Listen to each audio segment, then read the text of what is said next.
hopefully with a little bit more context around just private equity rather than serial acquirers. Just a little bit of background on our firm, just so you've got the context. So we've been in the Australian market for 26 years. We were founded in 1998 by Bain Capital.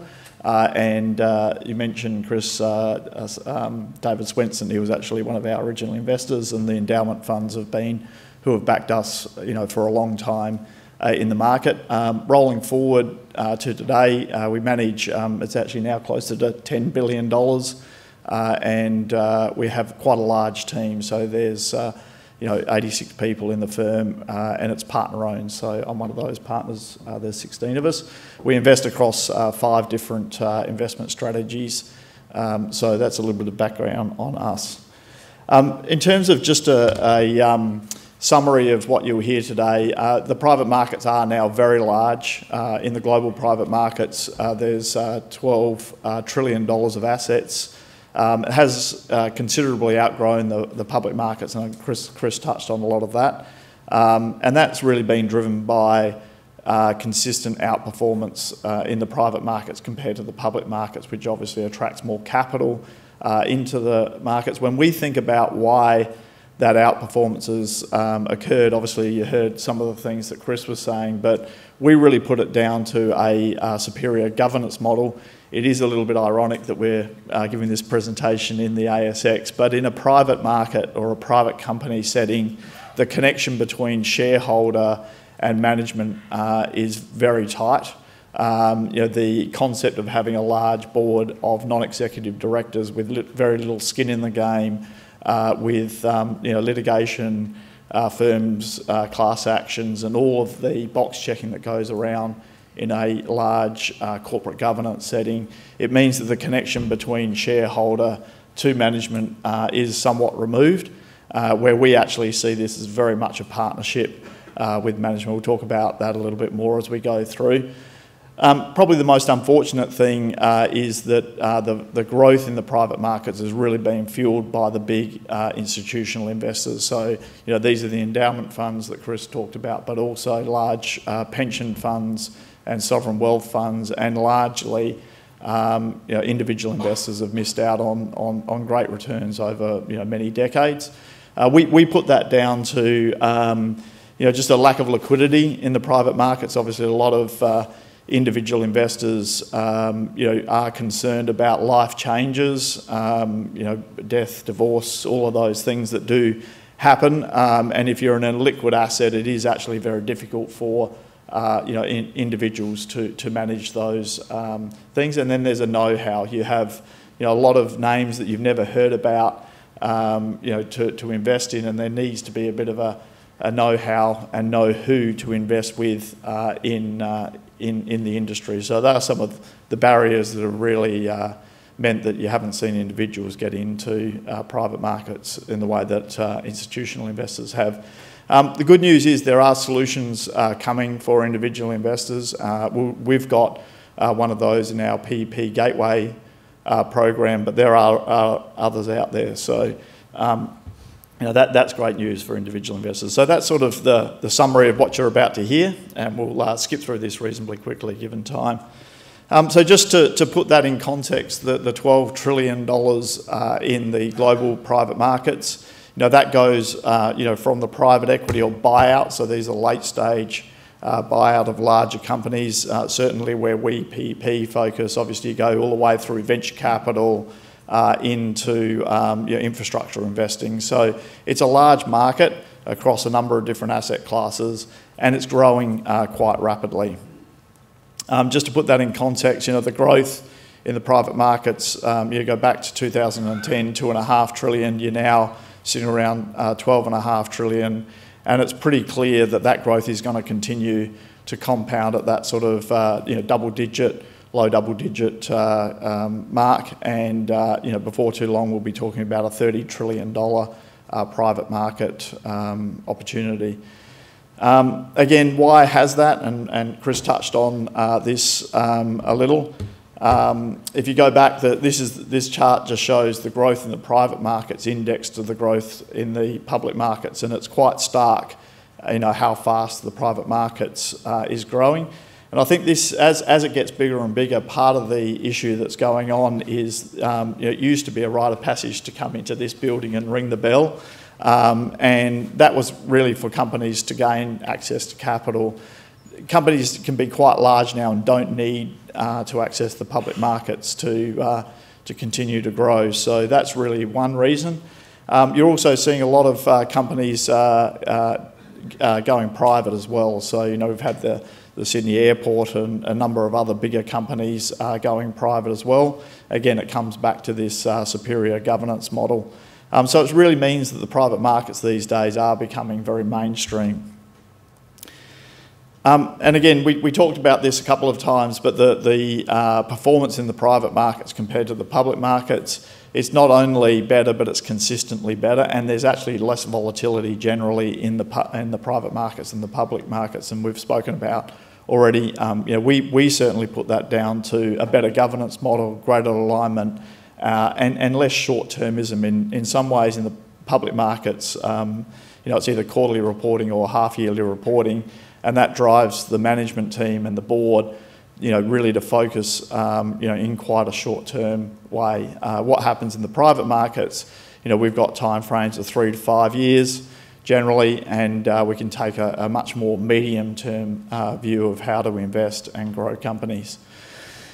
Just to touch on our investment approach, we have a term that we call looking for underperforming market leaders. So we definitely like to find businesses that do have market leadership positions. What you're seeing here, the red bar is the growth rates of the businesses before we buy them. So we're not looking at broken businesses, we're looking at good businesses, but are growing in the sort of low single digits around GDP.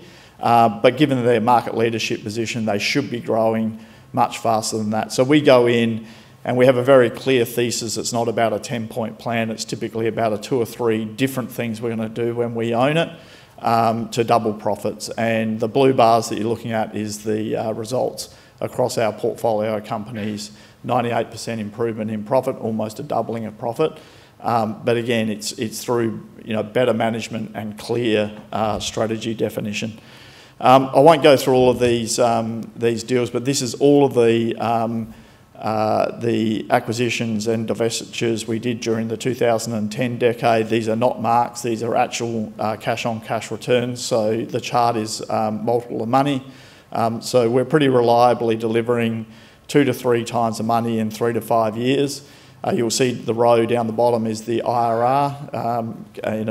Because we're control investors, we're putting $100 in on day one, and then we're taking $260 out. That's 2.6 times the money, and the speed at which we can do that drives the IRR. So, over that decade of investing, we delivered a 53% average IRR to our investors. So here we go on the sad part of this story, which is institutional investors have enjoyed that performance. Private investors or individual investors have largely missed out. Obviously there's fairly high minimums to get into private equity funds generally. That is changing. There's these call structures that Chris talked about where you're committing capital and that's getting drawn down over time, which is frustrating for investors because they'll commit, but the money won't actually get to work for a number of years. And you need a lot of know-how, as we spoke about, and you need to have the ability to have illiquidity. So that have been, that's really been the barriers and reasons why individual investors have missed out. This is our take of how we've started to solve that issue. We call it, the all-stars of global private equity, handpicked by PEP. It's in the Gateway program, and we go through a process that's very simple. First off, we start by investing behind the best private equity firms in the world. We think we're one of them, and we know what the good ones, in North America and Europe look like. We often know the principals given our time in the market. And so first off, we're backing those firms that have been around for 25 years, have invested through cycles, have great track records, have growing assets under management, and have very stable tenant investment teams. So that's step one. Step two is we identify their trophy assets, the ones that they don't want to sell, that they do want to hold on for longer.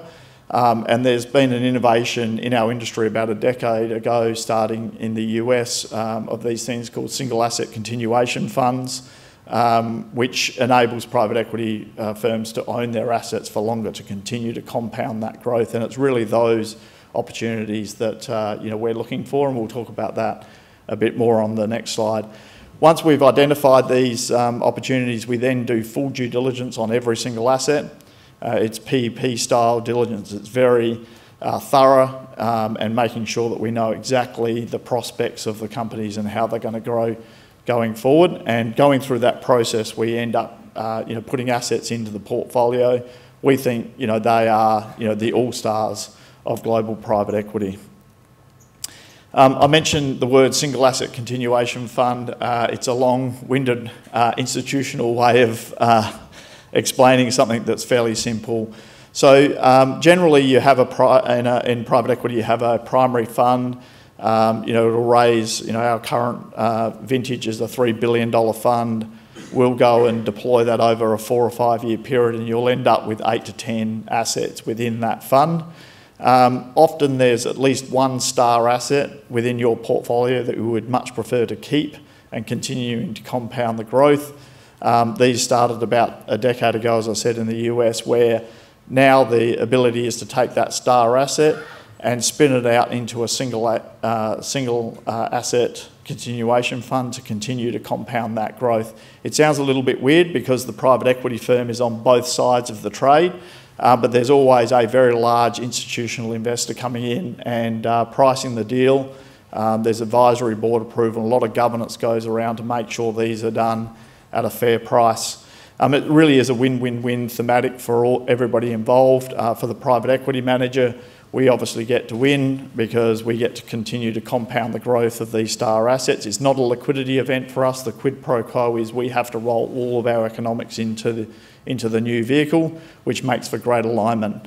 For existing investors, this is a liquidity option, not an obligation. So all of the existing investors in the commingled or in the primary fund have the ability to roll into the single asset continuation fund. Typically what happens is about 50% of them do, and 50% of them choose to take the liquidity for their own broader private equity programs. And then it's a great opportunity for new investors to get set in these star assets. So a real win-win-win thematic, and it's pretty well the highest growth part of the private markets today. It's reasonably early days. These have been around for about a decade in the US, but with that, the data is saying these are actually performing much better than primary funds. So you'll see, particularly in the top quartile, a 39% IRR versus a 23% IRR. And then what we're really doing within the Gateway program is then hand selecting the best of the best to put in the fund. And we think the reason why that delivers even better returns is we're avoiding the lower return opportunities that have able to be worked through diligence.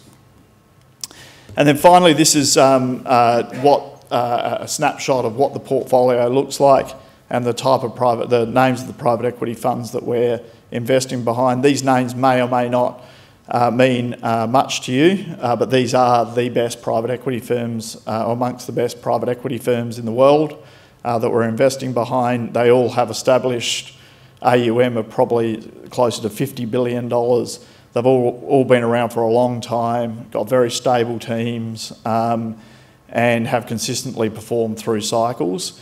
And then the portfolio itself is diverse across geography and across sector. These are all market-leading businesses with growing and defensive markets, not in cyclical type places, with multiple levers for growth on the next horizon. The Gateway program actually has 2 complementary access points. We have the Gateway fund itself, which is about 70% of these all-star assets that we were talking about. We have about 15% of the portfolio in the listed private equity space. So in the US, there is some enormous alternative asset managers. So names like a KKR, an Apollo, an Ares is those sorts of guys. Most of them are $50 billion plus market cap businesses, and they are the head stocks. So they're stocks are driven by growth in assets under management in the private markets, which you've seen have been compounding at over 10% per annum for a long time. We really love that thematic, but also the benefit it gives us in the Gateway Fund is a liquidity sleeve. So it means that the Gateway Fund is monthly liquid, minimum investments of $50,000, and people can come in and out like a normal Australian managed investment trust on a monthly basis. So it really, addresses some of the concerns for individual investors to get into private equity. So low minimums and liquidity.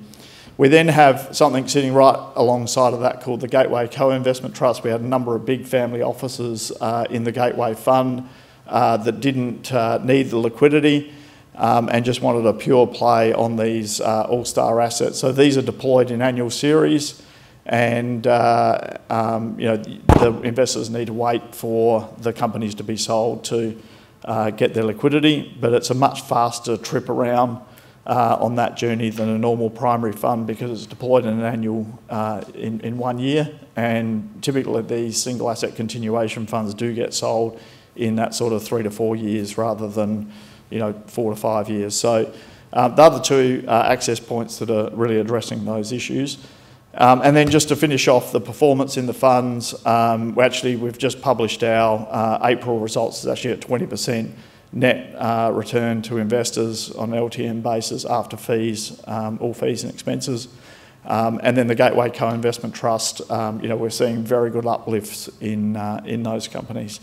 So with that, I'll pause and hand back over. Thank you very much.